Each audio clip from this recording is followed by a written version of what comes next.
नमस्कार दोस्तों, आज हम पढ़ेंगे पारिस्थितिक तंत्र के घटक यानी कि कंपोनेंट्स ऑफ इकोसिस्टम।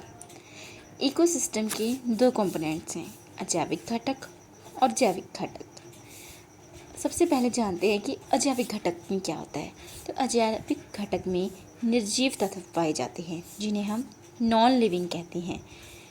इनसे भी आगे 3 खंडों में विभाजित किया गया है। पहला खंड है भौतिक घटक। इसमें क्या क्या शामिल है? वायु यानी कि हवा, तापमान, प्रकाश, दाब, आर्द्रता। दूसरा तत्व है अकार्बनिक घटक, अर्थात वह घटक जिनमें कार्बन की मात्रा नहीं होती, जैसे कि जल, मृदा, गैसें, खनिज, चट्टान। तीसरा है कार्बनिक घटक। इसमें शामिल है कार्बोहाइड्रेट, प्रोटीन, वसा।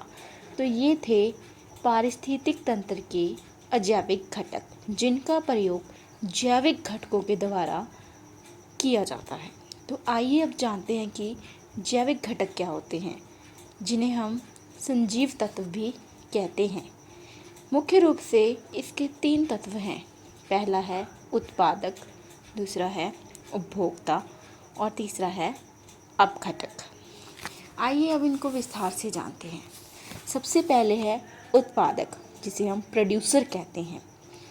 वे जीव जो अपना भोजन स्वयं बना लेते हैं, इन्हें हम उत्पादक कहते हैं। क्योंकि ये अपना भोजन खुद बनाते हैं, इसीलिए इन्हें स्वपोषी घटक भी कहा जाता है। जैसे कि पेड़ पौधे और शैवाल, ये प्रकाश संश्लेषण के द्वारा अपना भोजन आप बनाते हैं, इसलिए इन्हें उत्पादक की श्रेणी में रखा गया है। नेक्स्ट है उपभोक्ता यानी कि कंज्यूमर। इन्हें परपोषी घटक भी कहा जाता है। जैसे कि सभी जीव जंतु, भोजन के आधार पर इसे 3 श्रेणियों में बांटा गया है। प्राथमिक उपभोक्ता, द्वितीयक उपभोक्ता, तृतीयक उपभोक्ता। प्राथमिक उपभोक्ता है गाय, भैंस, बकरी। द्वितीयक उपभोक्ता है शेर, बाघ, लोमड़ी। और तृतीयक उपभोक्ता है मनुष्य, सांप, मोर। नेक्स्ट है अपघटक यानी कि डीकम्पोजर। वे जीव जो अपना भोजन उत्पादकों यानी कि जो पहले की 2 श्रेणियां हैं, उत्पादकों एवं उपभोक्ता की मृत शरीर को अपघटित कर प्राप्त करते हैं, उन्हें अपघटक कहते हैं। क्योंकि ये मृत जीवों से अपना भोजन प्राप्त करते हैं, इसलिए इन्हें मृतपोषी भी कहा जाता है। इनमें ज़्यादातर सूक्ष्म जीव शामिल होते हैं।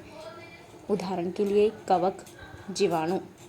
ये एक तरह से जो जीव जंतु मर जाते हैं, उन्हें ख़त्म करने का काम करते हैं। उनकी जो बॉडी होती है उसका अपघटन करते हैं, इसलिए इन्हें प्रकृति में पोषण का चक्रणदाता भी कहते हैं।